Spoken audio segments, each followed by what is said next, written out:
at least in our group, Group A is a bit, you don't know yet like who will go out of groups. Like you can bet about it. 다 힘들 거라고 생각을 해요. 잘 준비를 해도 힘든 팀들인데 그냥 저희가 잘해야 될 것 같아요. Afreeca Freecs now sit in a spot where they're 7,000 gold up. Their top laner's now looking for blood 1v1, and he's found it! This is the Kiin people wanted to see. G2 just needs to stop the back. Hanabi's made it back into the base, but Wonder flashes to the side. He'll be controlled, but never killed. And G2 find their win. This was a group that was starting to feel a little bit determined, at least in terms of who would be the 1 seed coming out, as Flash Wolves look so dominant. G2 is now tied with them at 2-1. 其实我觉得对于闪电狼我们每个成员来讲的话，我们的目标都不是放在小组赛晋级，我们是看得更远，所以我觉得小组赛晋级是必要的。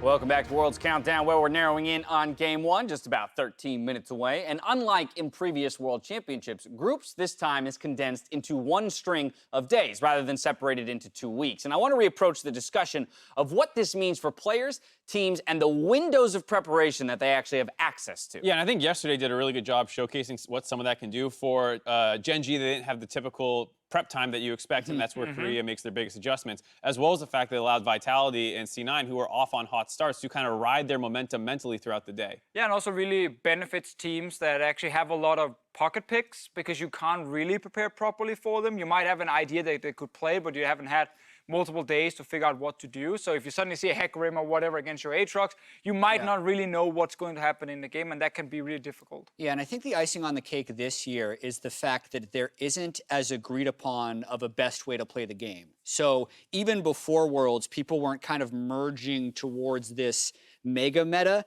So I think it's really hard to find scrims that will replicate the teams you're playing against in groups. If you have G2, who's a really strong 1-3-1 team, or even Afreeca, who likes to play through top lane, it's hard to find exactly that matchup in scrims, whereas in previous years, it's like, just scrim a good team, and it's mostly the same. It's way different this year. We also know from just talking to coaches in general, when you run a long tournament, a lot of what you need to do is you play a couple of games, then you go back and you analyze all your mistakes and you try and find the great solutions where you can completely remove a problem, but that takes a lot of time. If you don't have time, you find a small one, the band-aids, where you're like, okay, clearly we can't play through bot lane, so we're just gonna try and draft like Tahm Kench, and then we go to the other side instead and hope that is enough. Right. And whoever finds the best, quick, small solutions, like C9 did yesterday, they will end up looking really, really good in this, very condensed group. Well, throughout the group stage, we have praised teams for sticking to their style and finding innovative ways, to approach the meta. And with this in mind, we're going to break down some of the play styles in Group A, starting with G2. And like we said, really playing this 1-3-1 play style, and a lot of it's defined by what your solo laners are picking. For the most part, they are 1v1 focused champions that are going to be fine in long lanes. So when you get out of laning phase, you put your dual lane in the mid, you avoid 5v5s, and you let these people split push in the side lanes and pick their fights. You want to keep attacking those side lanes if you can get your jungler over there, things like that.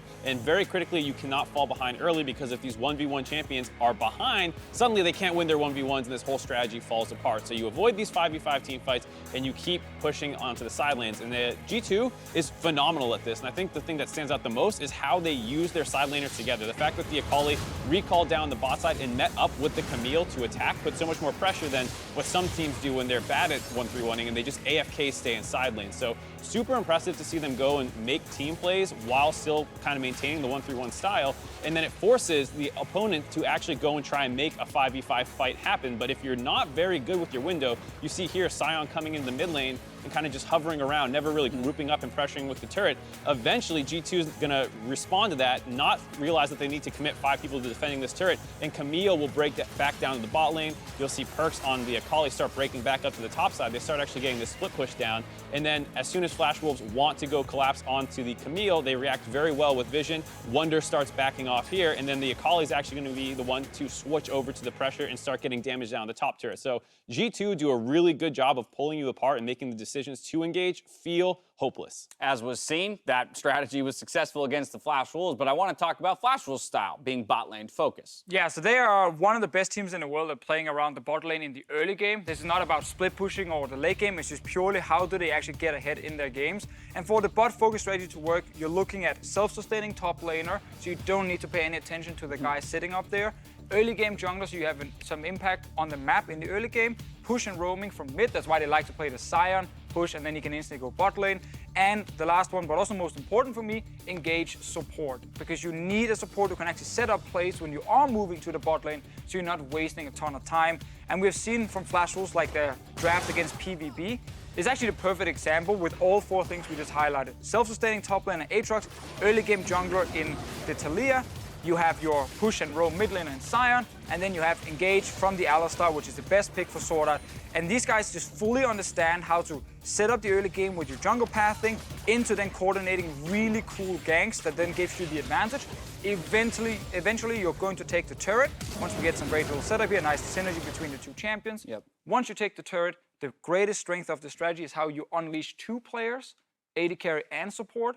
And especially the support who can start moving into enemy jungle, get deep vision, he can be a threat towards mid lane, he can go top.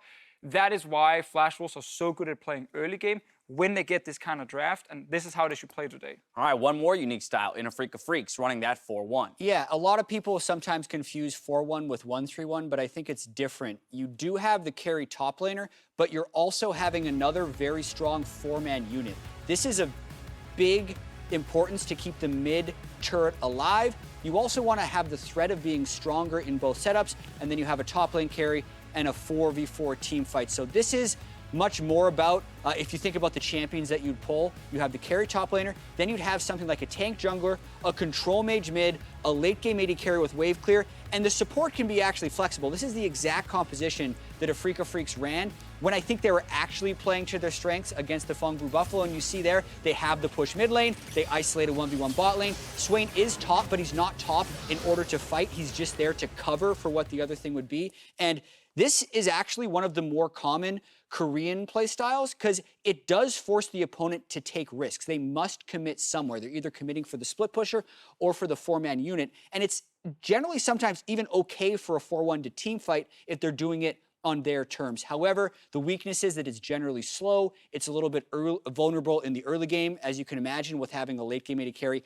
and a carry top laner. But if they do get to that late game point and they have good wave clear, it can be a suffocating play style to play against. And Afreeca actually only drafted to that condition once, which was their only victory. 3 distinct play styles from 3 different teams in this group. We'll see which one of them can perform on the day. But what I've noticed there is the importance of one very specific role in the execution of these styles for all of the teams, and that would be the top laners. So that's the lane I'm looking at today. And that's what makes this group so great, is that all of them are so good. Wunder up in the top lane has been phenomenal, basically the best top laner in the West all the way through going back to play-ins. He's been disgusting, and he does it without very much jungle attention. You see him taking things like the Klepto Camille, which is very non-standard at all, but it allows him to get ahead on his own without asking resources from his team. And that's why, for me, Wunder's the, I would say, best performing top laner in this group. Also probably the most important player in a 1-3-1 split push comp because he is the guy who's winning the side lane for you.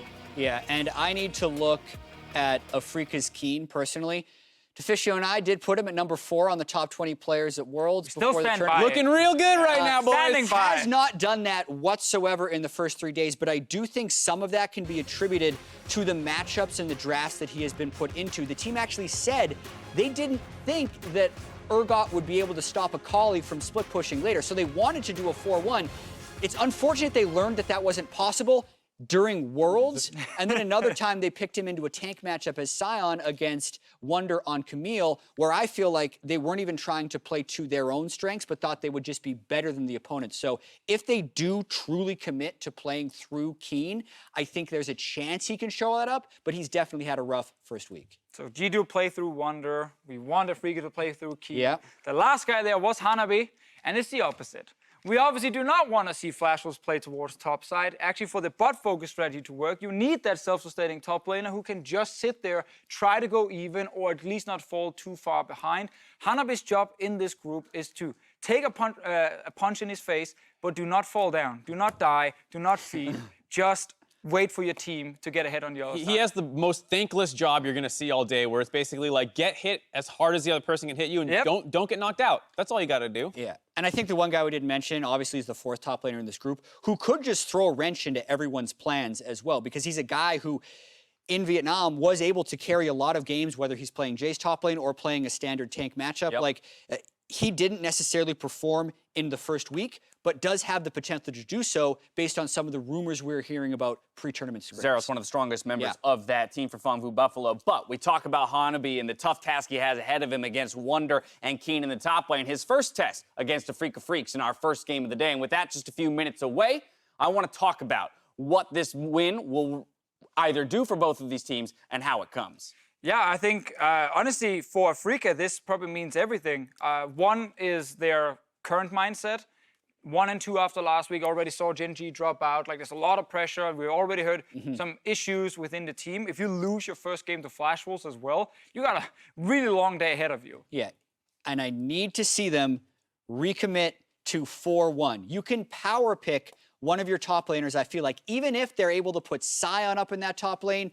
Probably not Urgot. I think that's the one thing you probably have to ban. But isolate for 4v4 and 1v1 and let Kiin go to work. I need to see them do that. And with that, it's important to note that Spirit is coming back into the lineup, at least for the first game of the day. Yeah, and I think we talked about kind of the mentality throughout the day. I think this first game is so huge for Afreeca because you're going up against Flash Wolves, who a lot of people are pinning as one of the favorites to get out of this group. If you can win here, your next matchup's against Fangwu, and so you can kind of start building this momentum that we're talking about being super important, especially for Spirit, who did get replaced by Mowgli, who had a great game, and now Spirit's back in there, and they're clearly putting their confidence in him. All right, well, Afreeca will catch up to the Flash Wolves with a win as the LMS first seed look to finally make it out of groups after falling short in 2016 and 2017. Yeah, and when they did make it out of groups, though, in 2015, a big part of that was a 2-0 against the Korean team in the group, who was the Ku Tigers. So there is a precedent for them being able to show up against Korean teams. However, that 2-1 could mean nothing if they lose the first game, right? Then G2 beats Fangwu Buffalo, and suddenly they're in second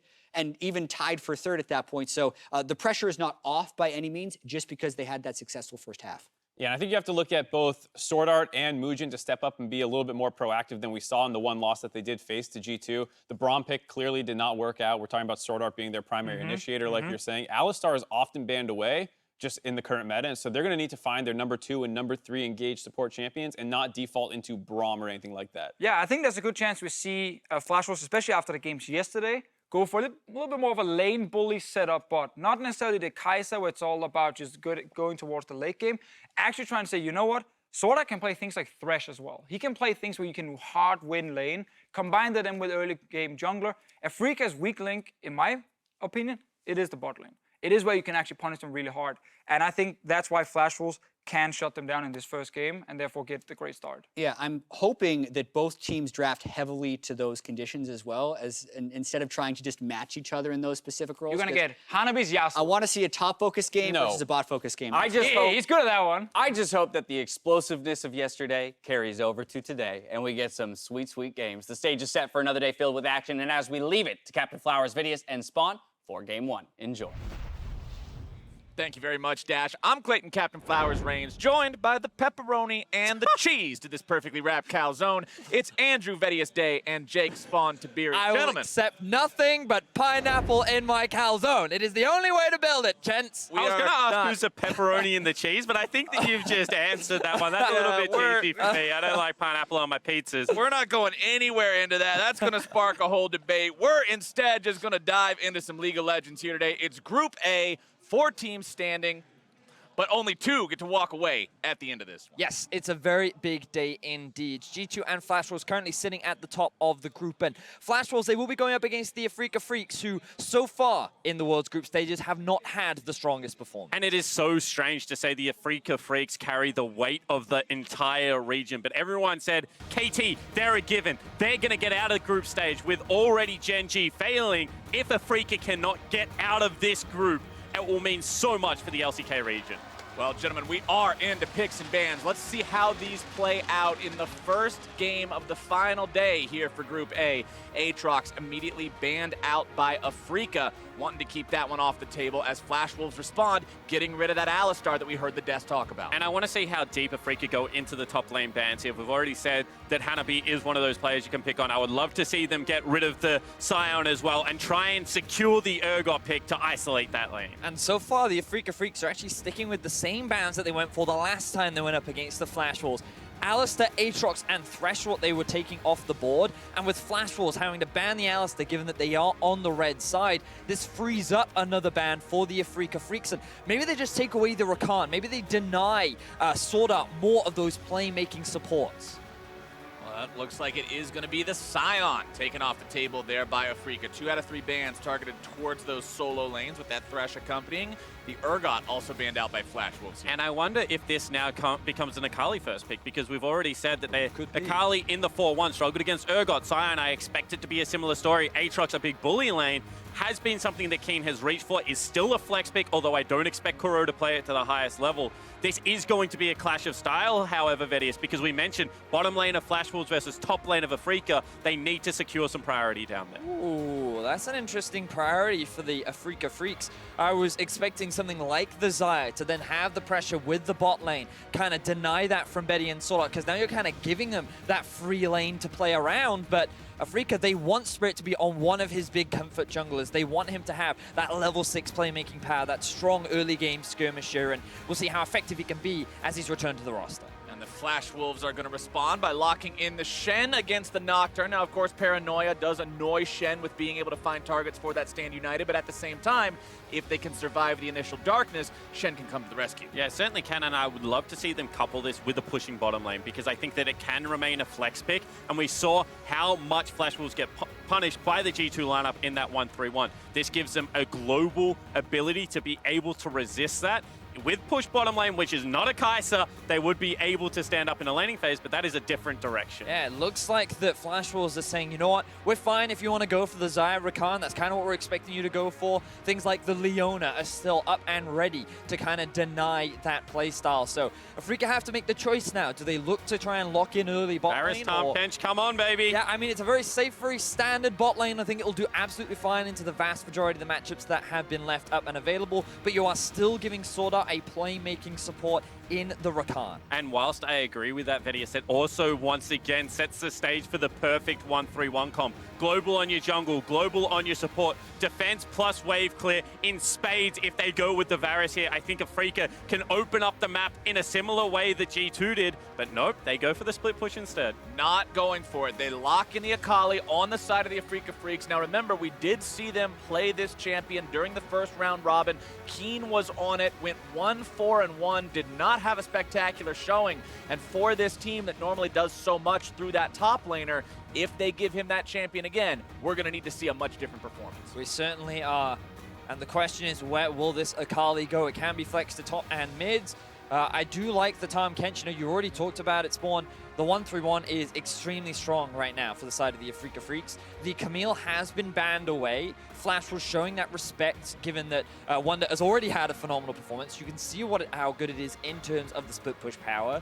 But with this Lissandra, you can run teleport. You can put her in the top and mid lane as well. And this Shen, the question mark still surrounds whether it will be in that support position or if they want to send it up towards the top lane. And I would like to see Maple keep the Lissandra, because we need SwordArt or Maple, I feel like, on an initiating champion, something that can take priority. Lissandra, one of the few mid laners that is able to generate this. I also like the fact that the Afreeca is staying to the game plan, continue to attack Hanabi, get rid of lanes that can have influence on the map, isolate this guy and try and take him out.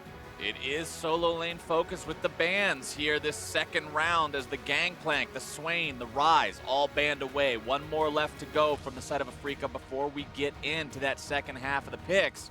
We'll see what they want to do with this one here. 15 seconds left to choose.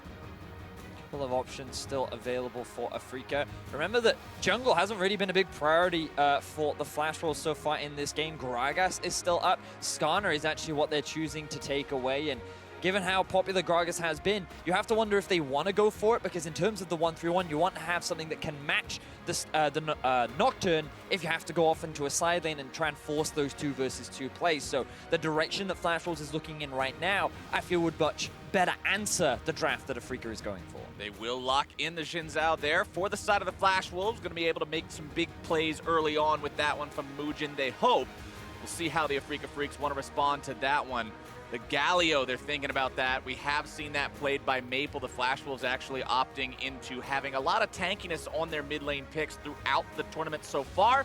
But it looks like Afreeca is going to take a page out of that book and lock the Galio in themselves. Yeah, and the S tier 80 carry that I mentioned already, Varus, still available. I like the denial of the Galio away from Maple as well, because you can already see bottom lane dive is going to be available. Shen as well as the Zhao. Now, all of a sudden, you don't allow that Galio to join the fight without roaming down. No Scion available as well in that situation means that they have so many options of being able to repel that bottom lane focus. The question is now, what do they put Hanabi on? Because he will be going up against the Akali on the top side of the map. They're kind of hovering around a tank for the time being. This does confirm that the Shen will likely be in the support position. And they do want that front line. It's something that Flash Wolves tend to rely on, having Hanabi on a tank, something that can survive the laning phase. And I think that with his sustain, with his ability to silence the Akali, there are options for Flash Wolves to actually play around the top side of the map in the early game. Not only that, Cho'Gath is one of the best champions as far as tanks go at forcing the top laner back, because all of a sudden, if you just bite them, and he does so much true damage as the game progresses, they're down to, you know, half health at a minimum as a squishy assassin top lane, can kind of make the guessing game of, is a Shen going to join into this fight? Are we going to be able to win the 2v1? A little bit more dangerous for Kiin. So I think that this is a more versatile comp for the Flash Wolves, but I still think what Afreeca has put together does replicate the draft that G2 had so much success on. But like you said, the threat of that bite, when you have two different diving champions in the form of the Akali and the Nocturne that want to get onto that back line and find that dive, if you miss-execute even a little bit, Cho'Gath is there for the immediate punish, especially just with the lockdown from the silence to follow it up as well. Yeah, but I would be surprised if this turns into a dive. I'm much more expecting Galio to stick to a side lane, has the ult on the weak side to be able to help out the group. Then Akali can deep split push, look to get that rolling. Both Nocturne and Tahm Kench, if they do collapse, will be there first. This is something that G2 showed to brilliance that they were able to execute upon. Let's see if Afreeca has the same discipline. My biggest question mark is how well the Akali and the side lane will do against Lissandra. I feel like that at a certain point in the laning phase, just the amount of utility, mobility, and honestly sustain that she can provide with her ultimate can make her a difficult side lane threat, which to me feels that where will Afreeca invest their early game? Will they try and just snowball Kiin, get him far enough ahead that he doesn't have to worry about the Lissandra? Or will they actually look to try and shut the Lissandra down? Galio is no weak point in the early game, especially with the amount of utility he provides, combined with the damage from a Nocturne. We're loading onto Summoner's Rift now for the first game of the day. Afreeca Freecs 1-2 after the first round robin. The Flash Wolves 2-1.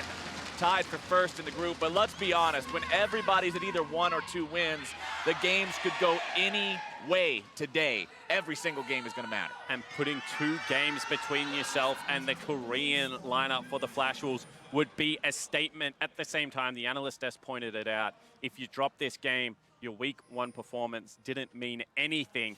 Both teams would be feeling the heat after how bonkers yesterday's group went. Yes, they certainly would be. I'm excited for this game. Flash Wolves, they definitely have a strong ability to 5v5. It's something that they've relied on during the first half of the groups. Both the Kai'Sa, the Lissandra, they provide a lot of teamfight utility and damage. You have the Engage with the Shen and Zhao combo. You have enough follow-up with the Cho'Gath, and they have a huge amount of Baron threat as well. Now, the problem that Flash Wolves had the last time they went up against the split push composition was they really didn't force a lot around the map. There were a couple of opportunities where maybe they could have just looked to pressure around the mid lane, around that Baron objective, but naturally G2 made it very difficult for them, especially with the early game lead that they were able to build up for themselves. So the first step for the Flash Wolves is not allowing Afreeca Freecs to find the same early game lead that G2 had the last time they met. And Flash Wolves has been struggling throughout this tournament so far in the early game. You can see on your screen right now, CSD and gold difference at 15 minutes for Hanabi, Maple, and Betty.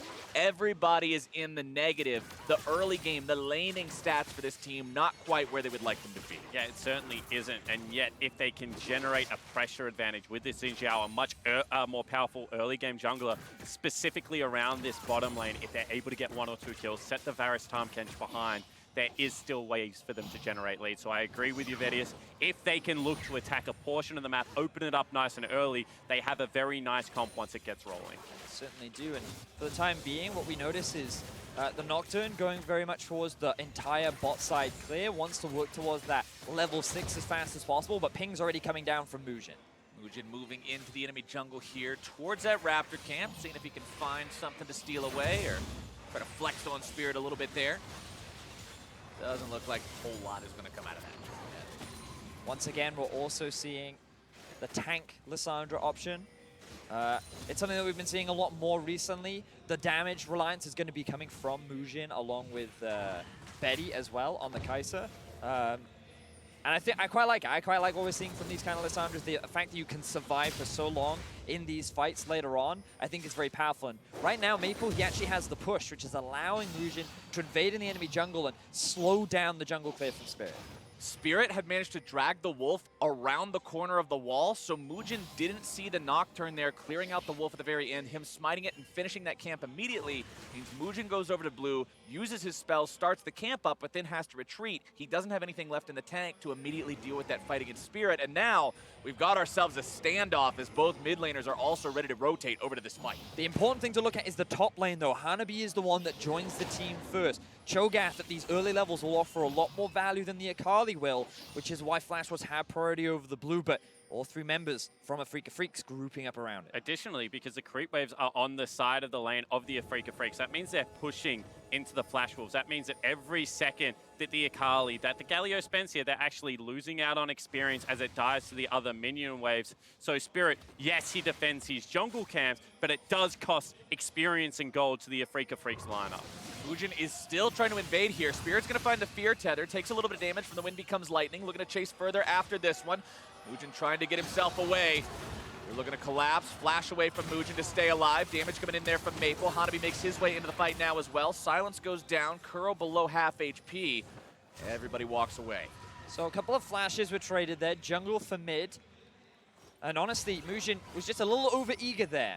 It was a good move from Kuro to be able to join the rest of his team first, but at the end of the day, he's the one that has to suffer for it. You can see the CS discrepancy starting to develop now in the middle lane as Kuro falls further and further behind, but he's already looking to trade against Maple as he returns to lane. Yeah, but not a bad trade there, because you can see that Maple is just going to probably go back, replicate the teleport into the mid lane. His shop is going to be at 31 gold, so he'll be able to get a pair of boots probably on top of that Dark Sealed, maybe even an Amp Tome or something along those lines. So I think that right now, Flash Wolves would be happy with how their early game went. Remember, when you're playing against a Nocturne, it is as much slowing down that level 6 delaying the ultimate as it is picking up early game kills. Right, we're not going to pretend like Xin Zhao's ultimate isn't an important teamfight ability, but when you compare the impact it has on his ganks compared to what the Paranoia does for a Nocturne, it's night and day for lack of running a little bit too close to a pun. Good one, Flowers. Yeah, I really wasn't intending on doing that, but by the time I was invested in the sentence, I already didn't have any other options. As Moojin, I'm going to find the option onto Kuro.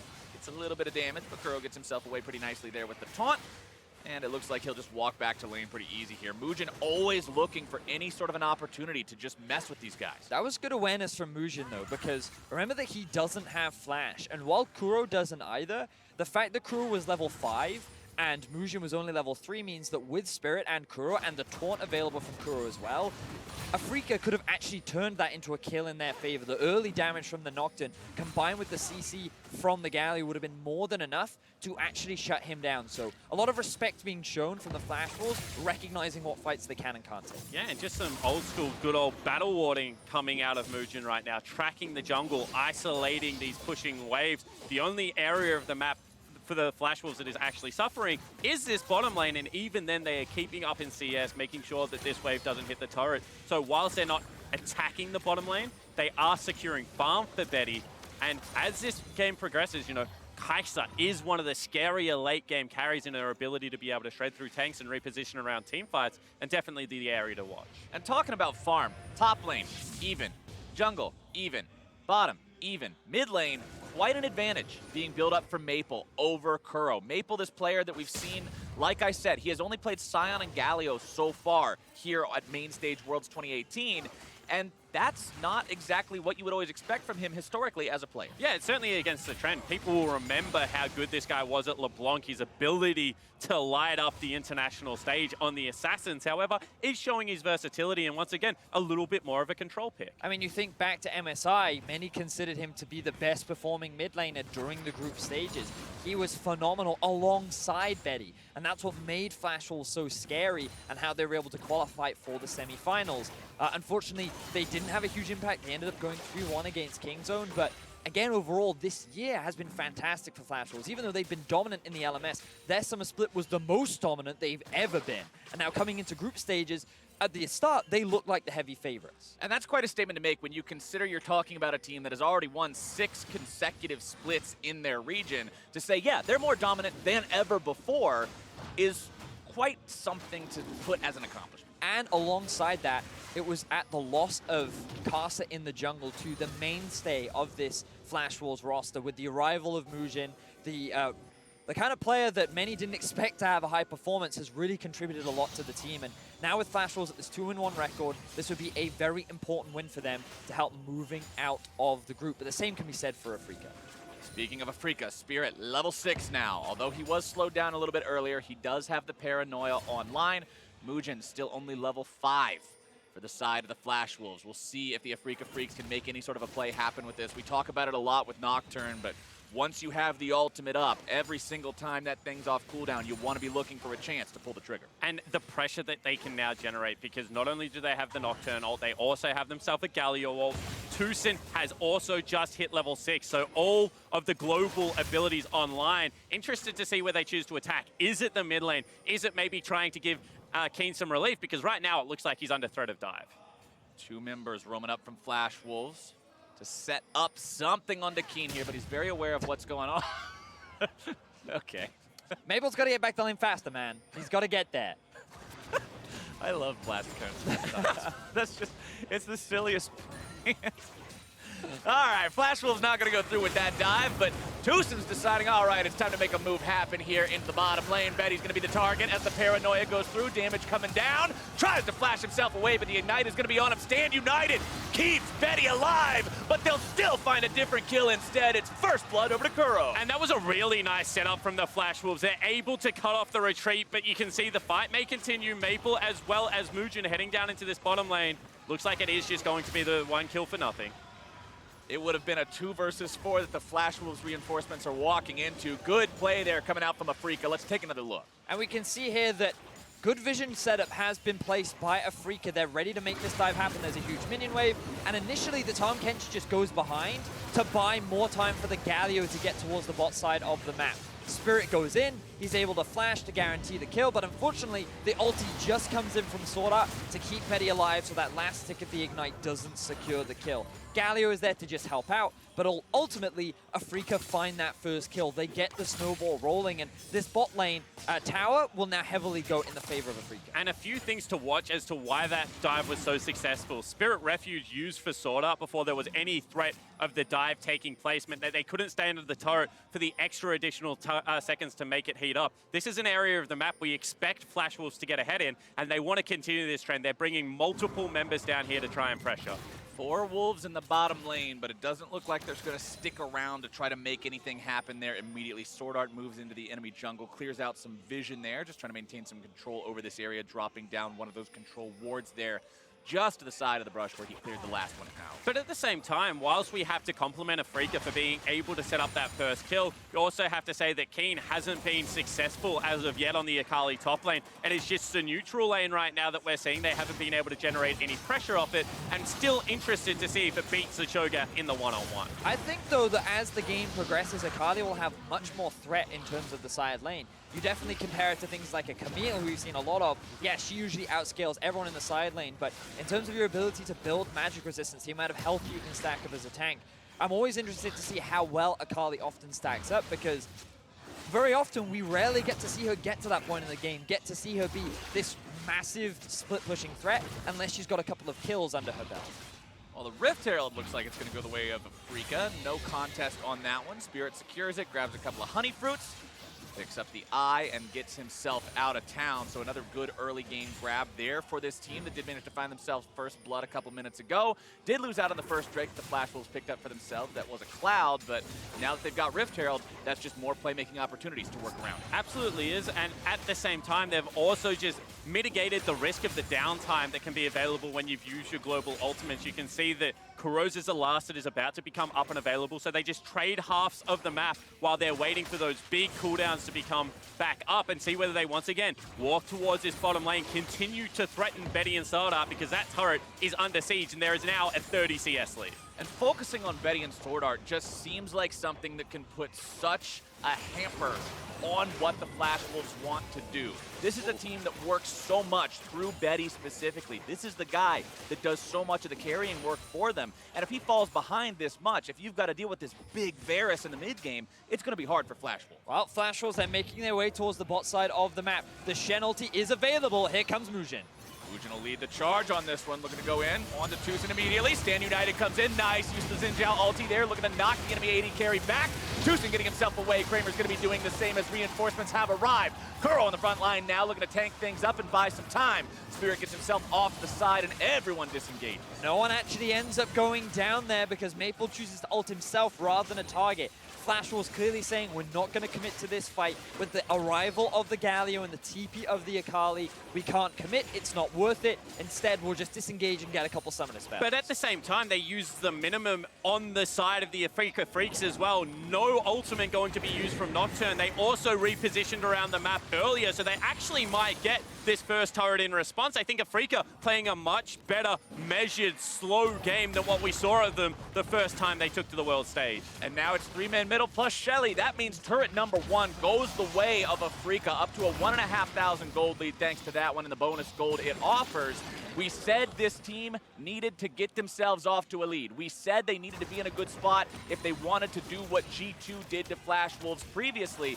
Gentlemen, it looks like they're doing pretty well so far. And mid lane turret gives you so much control over the map, so much so that Betty now has to be rotated into that mid lane with SwordArt to contest the wave, because if not, you're going to force Moojin out of his turret. You can look for the turret dives on the side waves because you're going to be in behind Hanabi, in behind Maple. So if they cannot contest, if they cannot push out, Afreeca is in such a good position. Now we'll see what they decide to do with that first turret having been claimed.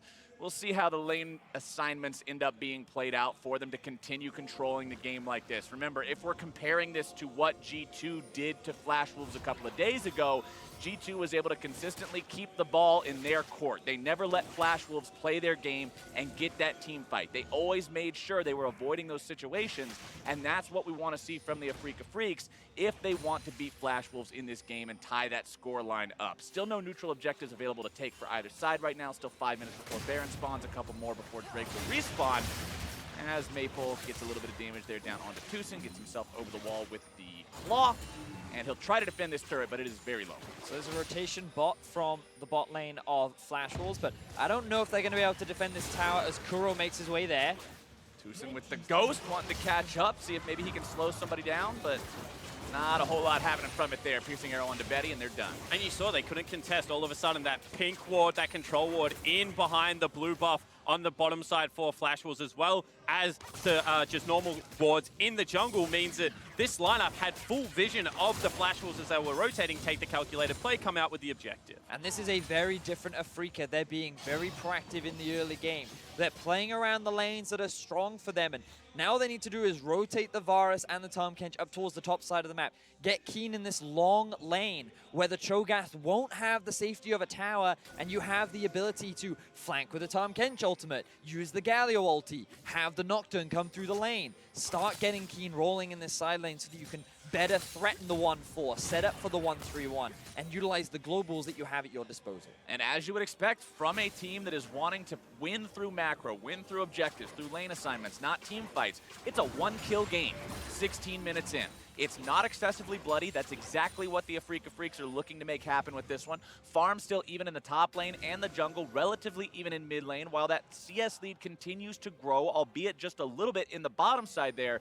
You can see on the side of your screen, Kramer averages 7 CS up at 15. This game, he was at plus 20. And you can see right now that they once again walk into the top side jungle, the last turret remaining on the outer ring. They get down their vision. They're fighting for every inch of control. Maple without teleport going to have to answer that bottom wave, and this is not the pace at what the Flash Wolves wanted to play. Against Feng Fu Buffalo, they were so accelerated at this stage, now once again getting choked out. This is just such clean map play from Afreeca Freecs. Note how the Galio pushed out bot, rotated up to mid after Kramer and TusiN had pushed up mid and rotated up to top. This gave them full vision control over the top side of Flash Wolves jungle, along with a very cheeky control ward just behind the Wolves on the bottom side. So Afreeca have full information of where the Flash Wolves Wolves are, and this is how you mitigate their playmaking potential. When we saw them play up against, when it was G2 versus Flash Wolves and they were dealing with this split push, when they were being spread across the map, it was this kind of vision control and this amount of information that made it difficult for the Flash Wolves to find these kind of fights. And as they keep attacking SwordArt, they're dragging him around the map. SwordArt, so famous for some of his flanks that he's able to pull, you know, sitting in the enemy red buff, in their blue buff, looking for the deep engages on something like a Shen would be even more potent because he does have the global if you get surprised. We've seen none of it. We've seen him on the back foot time and time again, being reactive to Afreeca, and now Flash Wolves find themselves in a 3,000 gold deficit. Speaking of the word reactive, the format changed this year to the World's group stage from going from 2 weeks to one long stretch of 8 days with no big break in between. People had questions about, well, this is going to force a lot of quicker reactions from teams. You're not going to have that time in between week 1 and week 2 to react to things, to change up the plan, to decide how you want to differ in your approach to the opponents in your group in that second week. And what I'm seeing right now, boys, is the fact that the Afreeca Freecs have adapted very well to what seemed to be Flash Wolves' greatest strength. And they're seemingly have found the weakness in that armor. Yeah, they certainly have, and I think that they've really broken down what G2 were able to do and then look to just replicate it, and I admire that because I think that Cloud9 yesterday did a similar thing with Vitality's early game, and in the end, even RNG joined in on the fun, playing a lot of Lane Kingdom style, so I think that that's what it's going to come down to, the group meta that you're able to replicate and implement successfully. And we've heard a lot about how in the LCK, the infrastructure is what makes these teams so scary because you have a lot of support staff, there's a lot of preparation that goes into these games, and in the first round robin of this group, many were like, well, we haven't seen that preparation, letting through the Heimerdinger, not respecting the Flash Wolves, and this time around, it feels like that they put their heads down, they came up with a draft that not only plays to their strengths, but also allows the players to execute upon what they're good at as they set up a dive in mid. Mid lane, it's going to be stopwatch pop there by Hanabi. Won't have that one available any longer into the future. A lot of damage coming out from Kramer to force that out. But look at the positioning of the map. Look at the inside track they're able to generate. And once again, rotating the long way around. The Flash Wolves getting denied jungle camps now, starting to lose out on the economy. Kiin also playing a good weak side, not overextending, not making himself a target without the waves pushed up. This is very much great execution on the 1-3-1. Now, let me pose you guys this question, because earlier on you said Afreeca Freecs, this composition, it wants to split up, it wants to 1-3-1, pull Flash Wolves apart, make it so they can't get their team fight. We're seeing that happen. If you're the Flash Wolves, what is the response to this to make sure this game doesn't play out like the match against G2? So it's really difficult, and the reason why is because of this Tahm Kench. If Flash Wolves try to force a play on one of the side lanes, the Tahm Kench or the Nocturne is going to show up immediately. There's also the risk of a Galio ulti showing up too, and you've got to respect the fact that there's 2 teleports. So unfortunately for the Flash Wolves, they need to try and find a lead earlier into the game. They needed to utilize this Zhao. And kind of what they're hoping for now is to find a pick while the Afreeca Freecs are moving through the enemy jungle, because what we've seen is Flash Wolves push and then they move. They push and move. Kind of the standard expectation when you're getting that deep vision. And the hope now for Flash Wolves is that Afreeca make that slight misstep. They don't have the proper setup. They face check a brush, and then with this great utility and damage that they have with things like the Lissandra, with the gap closing of the Shen and the Zhao, maybe Flash Wolves can find a pick. But right now, it's a very similar situation to what they found themselves in G2. Because all you're trying to do is draw out the game, elongate it a little bit. Then once you have the ability to set up around objectives, you've already mentioned the secure of the Cho'Gath. If it's a tier 2 as opposed to a base turret being pressured, you can look to force that fight. Of course, if they fall any further behind, you're looking at things like the Hail Mary double teleport play onto the 3-man group and try and blow them up before any response play gets there. But I don't think that is the current state of the game. But if you look at the map right now, you can see that Galio actually pretty overextended when Akali wasn't in a position to do so, and the mid lane was being cleared out. And those are the kind of gambles you could take, you know, where you see, okay, one lane is slightly overextended, let's just commit. Lissandra throws the ultimate out, we can have the TP in from behind from the Cho'Gath, and you kind of have to look for those very small windows to try and punish a side lane to just relieve this pressure, because if you don't, the gold lead is going to continue to get bigger and bigger. Afreeca Freecs are going to get more and more control over the map, and eventually that Nocturne is going to show up in a lane, they're going to find a kill, and then Flash Wolves are going to lose more control over the map. Also worth checking in on the item spikes because Afreeca is starting to hit them. Its Guardian Angel completed a second major item there for Spirit. He can dive in, not worry about the consequences. Similarly, Kuro, along with that Rod of Ages that he has, Also has Zhonya's Hourglass, now fully complete. Means he has the ability to drop that stasis in these big fights, drop the aggro there. And with Rage Blade along with Blade of the Ruined King done for Kramer, that means a lot of on-hit damage coming out of this Varus. SwordArt's going to be taking a lot of damage there from Chains of Corruption, locking him down. Does get to the safety of his allies in time, but Afreeca still chasing further after him. Piercing Arrow nearly takes him out, but close is all it'll be. But you can see what the play is. That's not an over-aggression. No Galio, Nocturne ult looking for the team fight. Instead, they force him back. They push out the waves. They're looking to deny CS. They're looking to control areas of the map and try and pressure Flash Wolves into making a mistake. And there was some quick Akali damage from Kiin onto Maple. Got the 5-point strike into the auto attack, plus the Gunblade active. Took him down to about half HP. He'll heal up with the potions, but that still stings. And again, look at Kuro. He's pushed in bot lane. It's slowly pushing towards the tower of the Flash Wolves. And he's grouped up mid, but he's staying mid because he knows he has his ulti to join the fight should one kick off. And he's always in a vicinity to help whenever the Flash Wolves try to force a play. The goal difference is now 4,000. Afreeca haven't had to fight once because, again, it all comes off how well they played the early game, how they're utilizing the map pressure, and how smart they're being with their vision placement. Sometimes the best way to play the game is the way that doesn't involve fighting your opponents at all. Instead, just play a little ring around the rosy, lead them back and forth, and when they can't catch up, it means you're going to constantly come out ahead. Afreeca Freecs enjoying the lead that they've got. Flash Wolves, the only objective they've secured for themselves throughout this entire game is a single Cloud Drake that was responded to in kind by Afreeca 6 minutes thereafter. So that is going to be one element of this game that is even, as Afreeca will continue controlling the area around the Baron Pit. And as we get later into the game, that's more and more of a concern for the Flash Wolves. And I'm so impressed by how often the Flash Wolves, Afreeca are able to stay on the map in positions of power. Normally you give a team a window with the reset, but they're using things like the Spellbook Teleport to just make sure they're rotating members. This might actually be potential scuffle.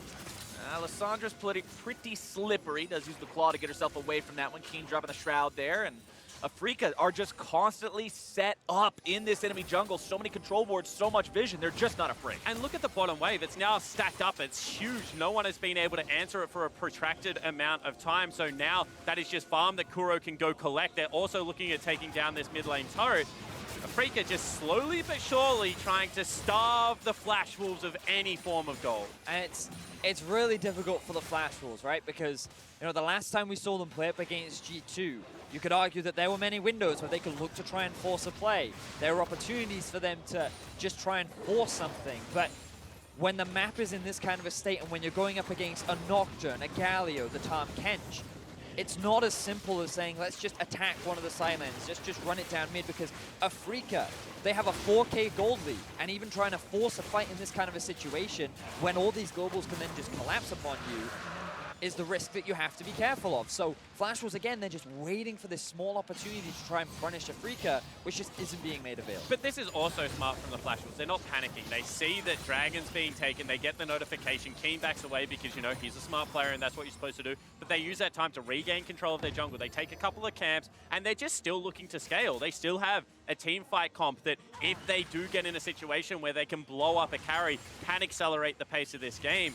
And the longer it goes, the further that Betty is able to get items, the more relevant Maple is going to be as that disruptive threat on the Lissandra. So I still don't think this game is over. Flash Wolves can still look for that one team fight. I mean, Flash Wolves does have 2 items on the mid laner. Proto Belt and Zhonya's both very big actives there for Maple. If you look at Betty, he's almost there with the Rage Blade. Had to pay the QSS tax to get away from some of the CC on the side of the Afreeca Freecs. So not quite at that 2-item power spike just yet. And Gargoyle's Stone Plate done in the Cho'Gath means the Chomp becomes a big Chomp whenever he goes in and finds somebody that might go a little bit too deep in a fight. As Kiin finds his way onto Betty. Just a little bit of damage, though. Nothing too over extreme. Lane tier 2. One more shot will do it. Does get taken down. TusiN doing what Tahm Kench does best. Chains of Corruption. Going to go a little bit wide there onto Maple, but do find their way onto Hanabi. No reason to go for a fight. Afreeca got what they came for. And I like the fact that Maple is at least willing to threaten, is at least willing to say, don't step any further. You know, we are able to still pressure you on our areas of the map. But you can see how deep the side lanes are right now. The full course press still being maintained and no one being caught out of position. If the gold lead continues to grow, this is going to be 3 versus 4, but instead they might look to fight. Paranoia comes out, seeing if maybe they can find somebody. Not today. Again, that Lissandra, so easy to get herself out of trouble, utilizing the claw to get over walls, get herself to safety. Throws it out now, jumps after it, takes it to the last possible second. Gets a little bit of damage there with the Proto Belt, but not much more. Afreeca still hanging around here in the mid lane. Flash Wolves looking to collapse now onto Kiin. Heroic entrance going to come in to keep him alive. And the entrance is heroic indeed, but not enough. Maple's able to find the kill onto Kiin now, as Flash Wolves will look to go even further. They got to be careful though. Kramer's able to put down so much firepower. Tahm Kench ultimate does come out, tries to gobble up that mid laner, keeping him safe, spitting him back over the wall. As now Hanabi's walking in front of everyone. He's a pretty big Cho'Gath, but he's still going to take a lot of damage from these guys. Spirit continuing to walk forward. Kramer providing the auto attacks there as well. TP coming in from the Flash Wolves, looking to see if maybe they can make this go even further yet. But as long as Kramer is alive, you've got to be so respectful of that damage. And this was the pick that Flash Wolves were looking for. Kiin, he was in a part of the map that was not in full vision control of the Afreeca Freecs. Flash Wolves saw an opportunity, and the flash in from Maple to lock him down forced Afreeca into a fight, but it was effectively Kuro and Kiin versus the entire Flash Wolves roster. Yeah, it certainly was. You can see they're split up, even with the global ultimates, not able to come to the assistance of their top laner. And sure, the Obscura is a big tool, and this looks like a good start to the team fight. The fact that everyone else had to walk around, the fact that Spirit isn't diving in there because his ultimate is on cooldown, means that they have no tools to really be able to do that. Great use of the save there from TusiN to pull Kuro over the wall with the Tahm Kench ultimate, but at the same time, they just slow play it. They slow the fight down. They still don't burn flashes or any important tools. One member goes down, but the lead remains the same. And it's those moments that Flash Wolves need to try and punish. It is those opportunities that can buy them more time and then give them more opportunities to force these fights a little bit later into the game.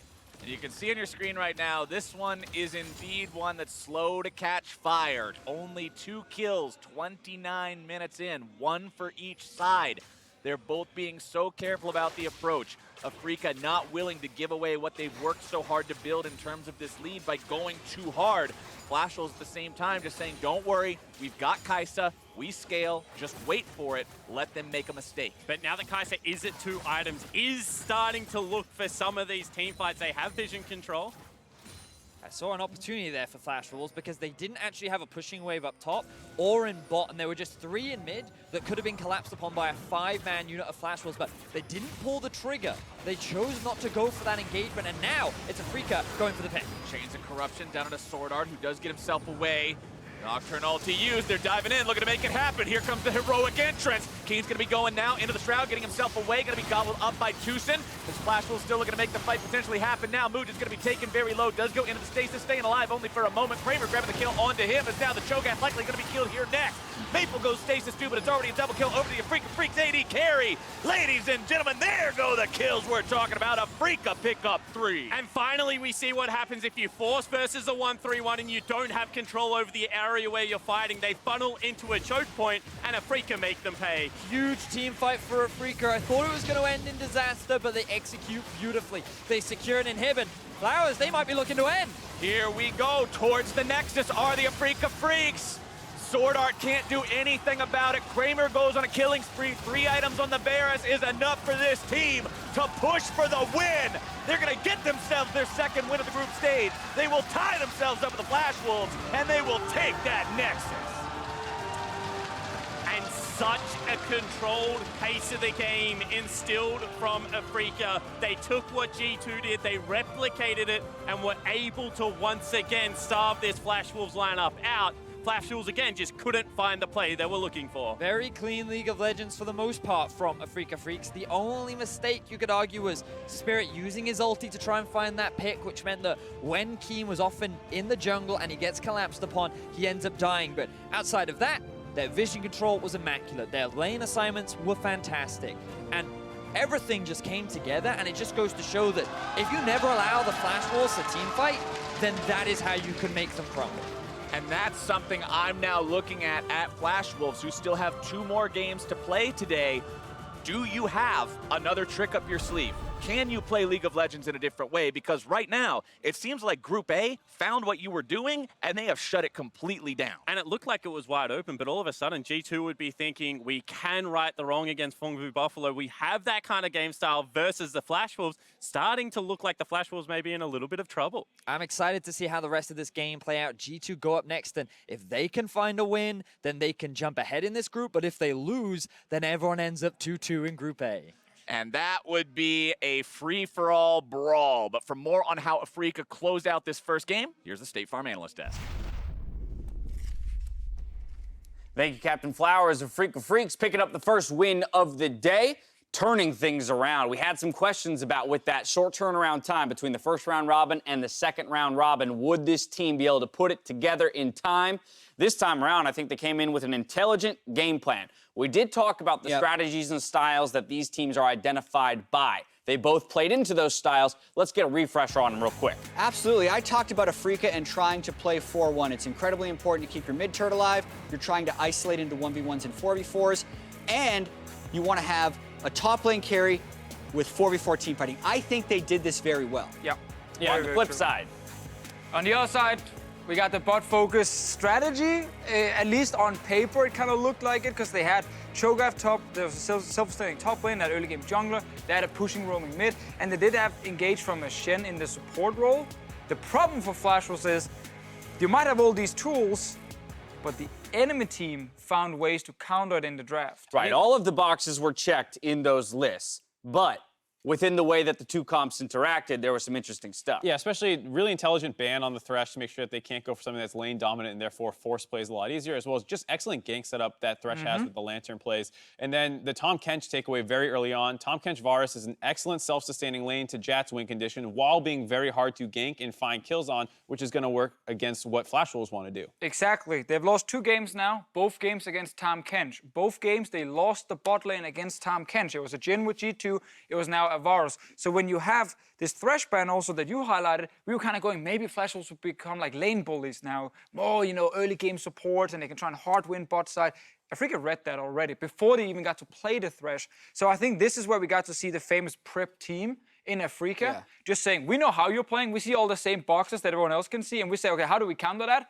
Tahm Kench, ban the Thresh, and of course Varus is just a good laner next to it. And another thing I liked about the draft from Afreeca was the 4 from jungle to bot lane could actually all move at once to the 1, who is the Akali, because Nocturne and Galio can ult in, and then the Tahm Kench can take the Varus. So they can threaten anywhere, including the bottom side, which is what Flash Wolves wanted to be able to make plays around. Well, it was really interesting how the two actually ended up playing out the early games, because it was actually Flash Wolves who spent a lot of resources on the top side early, which then allowed Afreeca to punish. And then they did stuff like by this. the time they start focusing on the bot side, it's late into the game. There's no Galio ult or Nocturne ult, so if you want to go and dive this turret with your 4-man, now's the time to do it. They wait, and then now the ults are back up, and this is when they brute force their play. Yeah, so obviously after waiting, that was kind of the problem here, and as we see the play, also Mabel, for some reason, decides to defensive ulti. In the end, Afreeca responds perfectly. That little play before, Kramer did a smart thing. He didn't show himself in lane. He waited for his support. That's why they were like, is he here yet or not? We don't really know. We're not going to check the turret. And that's like some of the small, really important plays in the early game against Flash Wolves, because we know they're going bot lane. Afreeca knew they were going bot lane. They couldn't because of the drafts, and Afreeca just ends up completely outplaying them by punishing that one style. Yeah, and we know that Afreeca, if they play 4-1, plays slow, and that turned into a slow game. But because they had the pressure and the priority in the 4v4, and also the priority with the Akali over the Cho'Gath, they could always be first to the move. So that's why the gold lead grew from 4,000 to 5 to 6 to 7, where eventually they just found a flank team fight. Looked like a 5v5, but really it was the culmination of a long game of map pressure. And that's all great, but now it's time to take my nice guy goggles off and be honest, because Flash Wolves are awful about keeping their aggression up. You look at what happened yesterday when teams had a play that didn't work out, like that bot replay we just played. What'd they do? They went for it again, and you just keep going for it because you're against a split push comp that's going to eventually pull you apart. They didn't go for another single play until like 25 minutes in the game, where they just kind of ran to the Tahm Kench with cleanse, and then Kiin messed up, and they were able to get their first kill of the game. You have to keep playing aggressive, and it's so disheartening to watch Flash Wolves just sit back and slowly lose games time and time again. Yeah, I mean, second time, right? Yeah. Because they started the group very well, and if they continue to play like this, like they did in this game and in the G2 game, I think they're in trouble, right? Because with them now being a 2-2, we have an extremely high chance of this group coming down to some type of tiebreaker. And as they mentioned, if Fungbu Buffalo win the next game, we'd actually have a 4-way tie for second, which resets the group. Completely agree, they have to play better. I just wish they would pivot in the draft when they see a Tahm Kench. There are so how do you many. pivot? How do you pivot in There's that, in that so case? many range supports that just destroys him if you have a good AD carry next to you and you can play around that lane. And they had Zhao in the early game. Mark, you were very angry that Zhao was spending time invading top side and not doing anything with it. There are so many ways they could have gone bot much earlier in the game and actually gotten a lead, even with the Shen support. To be fair, you can shut down a 4-1 by killing the 1. But they didn't even go top lane. They went top lane once with no minion wave on a ward, which allowed then Afreeca to dive the bot lane. So it's something where this is why I was a little concerned about Flash Wolves' ability to get out of this group, because you're looking at a number of teams that want to split push and a team that is gun shy a little bit. They don't want to go and pull the trigger. And while we want to see more out of Flash Wolves, let's talk about the MasterCard player of the game in TusiN, the guy on that Tahm Kench. I mean, to me, this was the MVP pick against Flash Wolves specifically. I think he did everything he needed to do in lane. Also, he actually had both aggressive and defensive ultis, which I really, really liked, because the only way for Flash Wolves to kind of win this game now was get a lead bot side, that got shot down, and then later, could Betty maybe kill someone in the front line? No, because Tahm Kench can devour, and he can ult over the wall, and you can actually click from really far away, as you can see here with the Galio, and you can use that to save. And the first time I saw that play was actually in the EU LCS. I'm pretty sure the EU LCS showed that to everyone when did. G2 did it in the play-in stage, because that mechanic is a very interesting one. It's actually how it's supposed to work, so it's not a Credit bug. to Sing for being the first one I saw do it. It's pretty cool to see that out there on the Rift and used in impressive fashion. But for Afreeca Freecs, what are our thoughts here at the top of the day? Because they were the team that we were concerned about coming into the day with that lack of prep time. Yeah, I think that is the type of start that can make you hopeful of a 3-0. I thought this was going to be the hardest game for them. They just stomped Flash Wolves. They're looking really good now. All right, well, there you have it. Coming up next, G2 Esports look to avenge their loss to Fungbu Buffalo and take a big step towards the quarterfinals. We'll see you here after the break.